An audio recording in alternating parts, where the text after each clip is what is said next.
बिस्मिल्लाहिर्रहमानिर्रहीम। अस्सलाम वालेकुम मेरे प्यारे दोस्तों, जब मुर्दे को कब्र में दफना कर लोग वापस जाते हैं तो मुर्दे के साथ कब्र में क्या होता है? कब्र के 3 सवाल कौन कौन से हैं और उनके जवाब क्या हैं? कब्र में जो 2 खौफनाक फरिश्ते आते हैं उनके नाम क्या हैं और वो मुर्दे से आके क्या कहते हैं? दोस्तों, इन सभी सवालों के जवाब जानने के लिए वीडियो को आखिर तक ज़रूर देखिएगा। मेरे चैनल पे नए हैं तो मेरे चैनल को सब्सक्राइब कर दीजिए, जिससे मेरी आने वाली हर नई वीडियो पहले आप तक के पहुँचे। आइए शुरू करते हैं। जब लोग मुर्दे को कब्र में दफना कर जाते हैं तो 2 खौफनाक शक्ल वाले फरिश्ते ज़मीन को चीरते हुए कब्र में दाखिल होते हैं। हदीस में आता है कि इन 2 खौफनाक शक्ल वाले फरिश्तों का नाम मुनकर नकीर है। इन दोनों फरिश्तों के लंबे लंबे दांत, खौफनाक शिया आँखें और लंबे बाल होते हैं।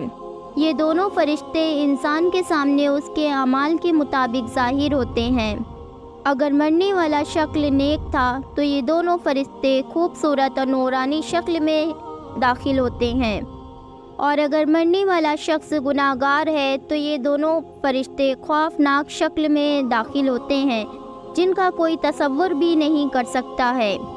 रसूलुल्लाह सल्लल्लाहु अलैहि वसल्लम ने इरशाद फरमाया, जब मैयत कब्र में दाखिल कर दी जाती है तो उसके पास नीली आँखों वाले 2 फरिश्ते आते हैं। अगर मरने वाला शख्स नेक हो तो उसका जवाब होता है कि मेरा रब अल्लाह ताला है। इसके बाद दूसरा सवाल होता है कि तेरा दीन क्या है? अगर मरने वाला शख्स नेक हो तो वो जवाब देता है कि मेरा दीन इस्लाम है। इसके बाद तीसरा सवाल होता है कि तेरा नबी कौन है? अगर मरने वाला शख्स नेक हो तो वो कहता है मेरा नबी मोहम्मद सल्लल्लाहु अलैहि वसल्लम है। उसके बाद उस नेक शख्स की कब्र को 70 हाथ वसी कर दिया जाता है और उसकी कब्र में जन्नत की खिड़की को खोल दिया जाता है। उसकी कब्र जन्नत के बागों में से एक बाग बन जाती है और वो कब्र नूर से भर दी जाती है। इसके बाद मुनकर नकीर उस शख्स से कहते हैं, अब तुम सो जाओ और आराम करो। फिर उसके बाद वो शख्स मुनकर नकीर से कहता है, मैं अपने घर वालों के पास जाना चाहता हूँ, उनसे मिलना चाहता हूँ। तो उन दोनों फरिश्तों में से एक फरिश्ता उस शख्स से कहता है कि नहीं, तुम अब दुनिया में वापस नहीं जा सकते हो। अब तुम एक ऐसी नींद में सो जाओ कि तुम्हें कोई जगा नहीं सकता सिवाय अल्लाह के।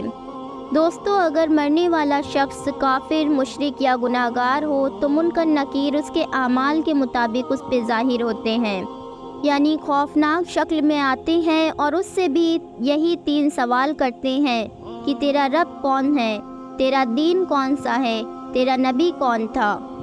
अगर मरने वाला शख्स काफिर, मुशरिक या गुनाहगार होता है तो वो इन सवालों के जवाब में कहता है, मुझे इसके बारे में कुछ इल्म नहीं है, और फिर ज़मीन को हुक्म दिया जाता है कि वो आपस में मिल जाए, यहाँ तक कि मरने वाले शख्स की पसलियाँ आपस में पेवस्त होकर टूट जाती हैं, और उस शख्स की कब्र में जहन्नम की खिड़की को खोल दिया जाता है और उसकी कब्र को जहन्नम के गढ़ों में से एक गड्ढा बना दिया जाता है, यहाँ तक कि ये शख्स क़यामत तक इसी अज़ाब में मुब्तला रहेगा।